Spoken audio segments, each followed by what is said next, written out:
Ar-Rahman Ar-Rahim. We pick up the story from after Yusha alayhi salam has successfully entered into the land of Canaan along with Bani Israel, notwithstanding their attitudes and behaviors. Now, time begins to pass, and eventually Yusha alayhi salam, after looking after Bani Israel for the next while, he passes away. After this, the affairs of Bani Israel are managed by Caleb, who was the companion of Yusha alayhi salam, and who was one of the people who tried to encourage Bani Israel at the time of Musa alayhi salam.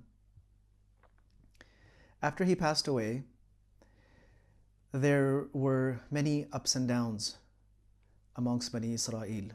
Their attitudes and behaviors continued to change, sometimes for the better, sometimes for the worse. And often Prophets ﷺ continued to come when they found themselves at odds with those prophets, or they found that the prophets were telling them something that wasn't suitable for them, or it wasn't comfortable for them. They would oppose those prophets, and they would even persecute and kill those prophets ﷺ. So amongst the prophets that came after Yusha alayhi salam were Hizqeel alayhi salam. He is the one regarding whom Allah subhanahu wa ta'ala has mentioned that a story that the group of people, thousands of them, أَلَمْ تَرَ إِلَى الَّذِينَ خَرَجُوا مِنْ دِيَارِهِمْ وَهُمْ أُلُوفٌ حَذَرَ الْمَوْتِ فَقَالَ لَهُمُ اللَّهُ مُوتُوا ثُمَّ أَحْيَاهُمْ. They left from their area trying to escape a plague, even though they were not supposed to leave in that way. They thought that they could save themselves, and Allah subhanahu wa ta'ala commanded them to die. So they all died. After, in the time of Hizqeel alayhi salam, when Hizqeel alayhi salam was passing by there, Allah Azza wa Jal brought them back to life. This was followed by the time of Ilyas alayhi salam. And during the time of Ilyas alayhi salam, Bani Israel had started openly committing shirk. They had taken an idol by the name of Baal, and they would worship this Baal. Ilyas alayhi salam invited them, and he admonished them. Eventually some of them repented, others did not. And the story of Ilyas alayhi salam is mentioned briefly in the Quran, in Surah Al-Safat. Similarly, Al-Yasa alayhi salam came, he carried out his good works, and many generations passed. During this time, because of the abuse of Bani Israel towards their anbiya, their prophets, their messengers, Allah subhanahu wa ta'ala would take away their privileges and impose tyrant rulers upon them. In this way, generations and centuries passed, and according to Ibn Jarir al-Tabari rahimahullah, some 460 years passed. And by this time, Bani Israel were in a very dire situation. Not only had they lost their lands, their people, especially their male offspring, had been taken captive. They had no wealth, they had no rights, and they were living in a terrible situation. On top of this, Allah subhanahu wa ta'ala had stopped sending prophets to them. So they also had no guidance, they had no direction. And normally what would happen is that the prophets alayhimus salam came from certain bloodlines within Bani Israel, and the rulers and kings came from other bloodlines. From the bloodline of prophethood, which some scholars have said is the progeny of Lawi or Levi, there was no one left, and there was just one woman who was expecting a child, and they really looked after this woman, hoping that she would give birth to a prophet, and eventually that's what happened. This prophet was Shamuel alayhi salam. Shamuel alayhi salam was raised by pious people in that area, and while he was growing up, he would stay with the person who had undertaken to look after him, his custodian. One night, Jibreel alayhi salam came and informed him that he is now the Prophet. Allah subhanahu wa ta'ala gave him prophethood, and he started working amongst Bani Israel, inviting them towards Allah subhanahu wa ta'ala, encouraging them to mend and repair the damage that they had done to themselves by fixing their beliefs and by correcting their submission to Allah subhanahu wa ta'ala. Some years passed and people were generally not cooperating until they became extremely desperate. And in this state of desperation, a few of them came to Shamuel alayhi salam and said that we need a king. We need a king under whom we can unite, and so we can fight to get our land, our properties, our sons, get all of that back, restore our prosperity, our affluence, and start living normal lives. This is where the Quran picks up the story. أَلَمْ تَرَ إِلَى الْمَلَإِ مِنْ بَنِي إِسْرَائِيلَ مِنْ بَعْدِ مُوسَى. This was a group of notables from amongst Bani Israel, obviously after the time of Musa alayhi salam. إِذْ قَالُوا لِنَبِيٍّ لَهُ مُبْعَثْ لَنَا مَلِكًا نُقَاتِلْ فِي سَبِيلِ اللَّهِ. Designate a prophet for us so that we can fight in the path of Allah. Now, Shamuel alayhi salam, who had been born into that nation, had been working amongst them, knew their nature, their tendencies very well. So he countered by saying, هَلْ عَسَيْتُمْ إِن كُتِبَ عَلَيْكُمُ الْقِتَالُ أَلَّا تُقَاتِلُوا. Isn't it likely that even if this king is appointed over you and fighting becomes an obligation for you, and even then you'll turn away and you won't fight? So they said that وَمَا لَنَا أَلَّا نُقَاتِلَ فِي سَبِيلِ اللَّهِ. Why wouldn't we fight in the path of Allah now? وَقَدْ أُخْرِجْنَا مِنْ دِيَارِنَا وَأَبْنَائِنَا. We have lost our lands, we've lost our sons, and we've got nothing left to lose. Previously, when we hesitated to fight, it was because we were trying to preserve something, we were trying to hold on to something, but now we've got nothing left. So there's nothing really preventing us from fighting to get back what we deserve and what was ours. Allah subhanahu wa ta'ala says, فَلَمَّا كُتِبَ عَلَيْهِمُ الْقِتَالُ تَوَلَّوْا إِلَّا قَلِيلًا مِّنْهُمْ. Like Shamuel alayhi salam predicted, when it was required for them to raise arms and to fight, most of them turned away. So about this request for appointing a king, Allah subhanahu wa ta'ala revealed to Shamuel alayhi salam that Talut will be the king. And this was a surprise for everyone. First of all, Talut was not someone very well known. He was not from an affluent family or an influential family. He was not from the bloodline of the kings traditionally. So when he told them that Talut is going to be your king, they were taken aback. They were not ready to accept this. أَنَّا يَكُونُ لَهُ الْمُلْكُ عَلَيْنَا وَنَحْنُ أَحَقُّ بِالْمُلْكِ مِنْهُ وَلَمْ يُؤْتَ سَاعَةً مِنَ الْمَالِ. How could he possibly be a king over us? Of course, these people who went, they were the influential people, and they were expecting that the king would be selected from amongst them. When this relatively unknown person was nominated as the king, they said, how could he be a king over us? And we are more deserving. We are from those bloodlines, and we are from the nobility. So نحن أحق بالملك منه. We're obviously more eligible for this. وَلَمْ يُؤْتَ سَاعَةً مِنَ الْمَالِ. Okay, let's say he wasn't from those bloodlines, but he was a very affluent person, a very wealthy person. Then we could say, yes, he's fit to be a king. But this person doesn't have much wealth. Shamwil alayhi salam responded by saying, Inna Allah astafahu alaykum. Allah Azza wa Jalla has chosen him over you. And then he gave some reasons. وَزَادَهُ بَسْطَةً فِي الْعِلْمِ وَالْجِسْمِ. Allah subhanahu wa ta'ala has granted him vastness in two things that you are lacking, or that you have less of.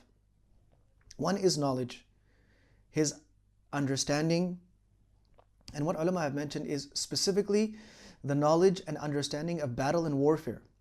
If you want a king who's going to lead you into battle and make conquests, gain victories, then this is the person who knows how to do that.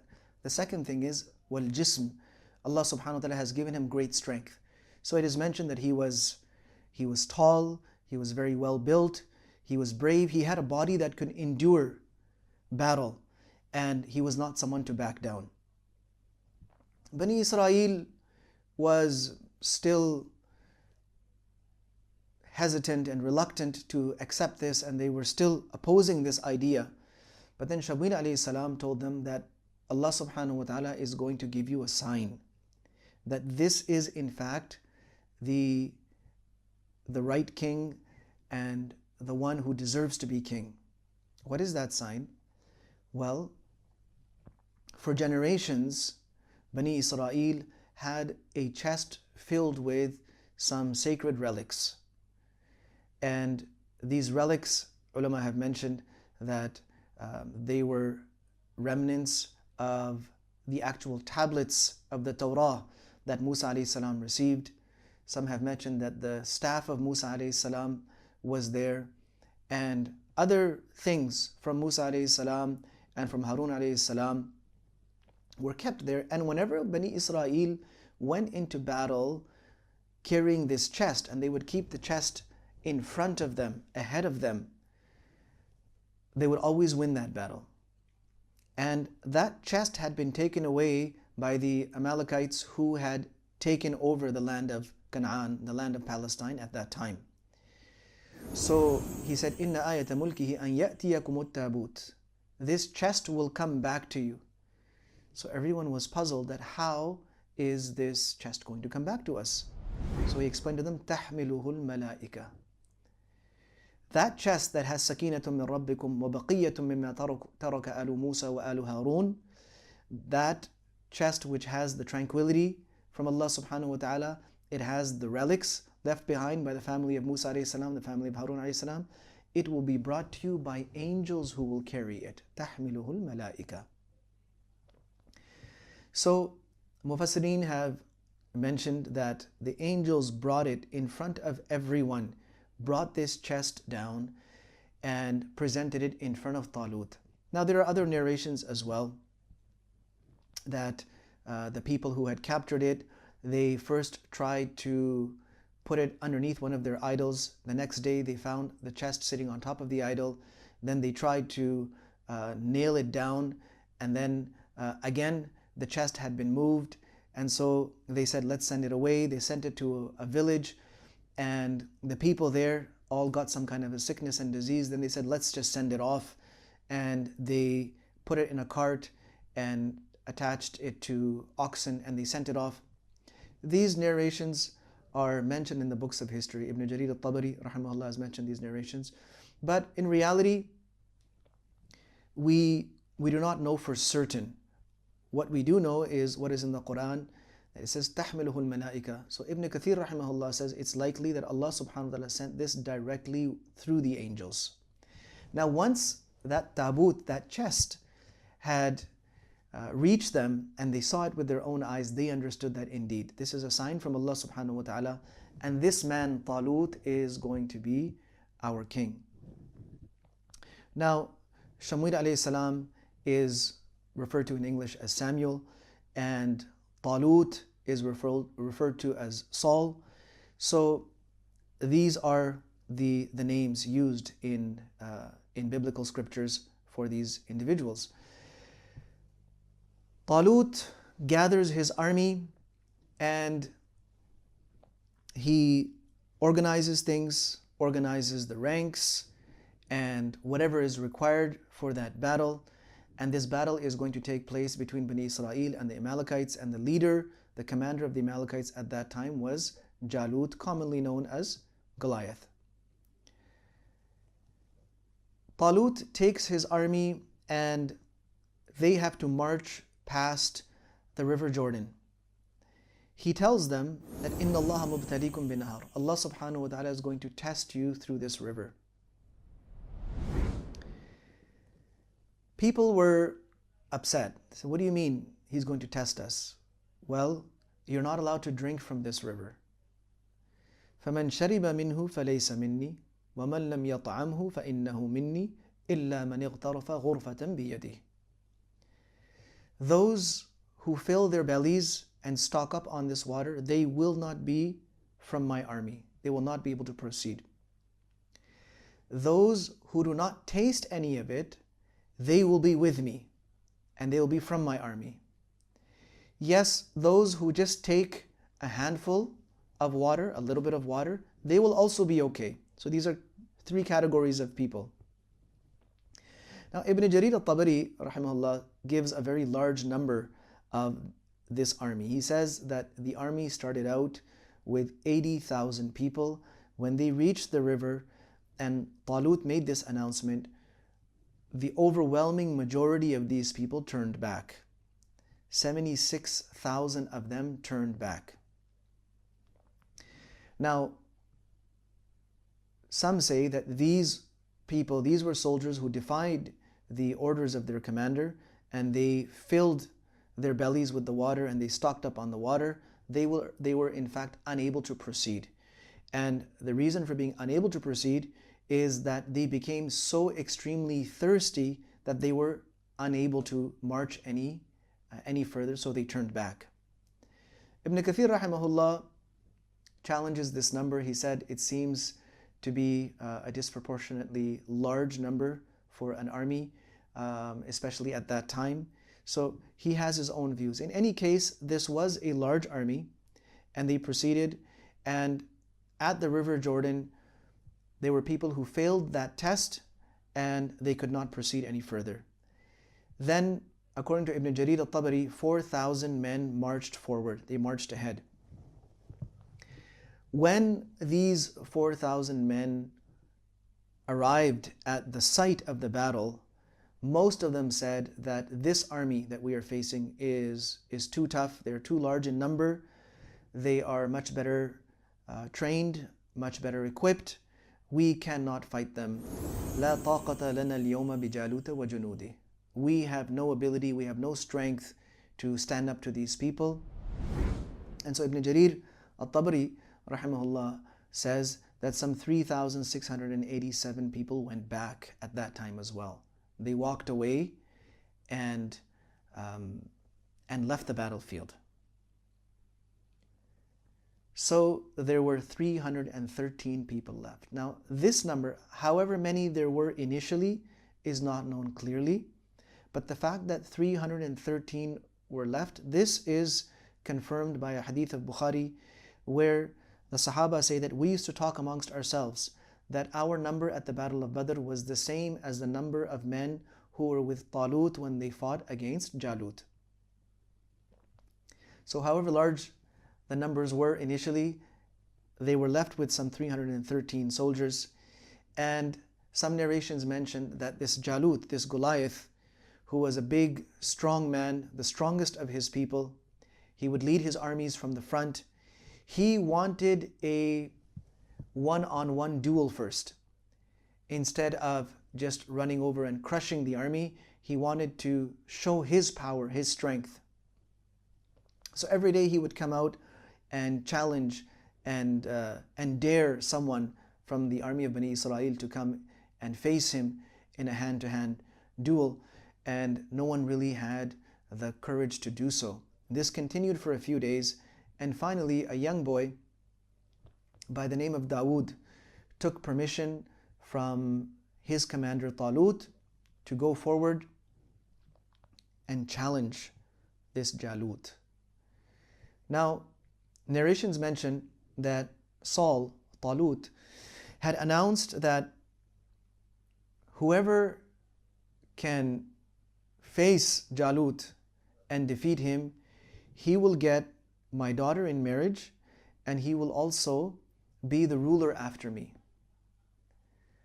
So in any case, Dawood alayhi salam went forward, and he had with him a slingshot, and with that slingshot he met Jalut in the battlefield, and he launched a stone which struck Jalut between the eyes, and that caused the death of Jalut.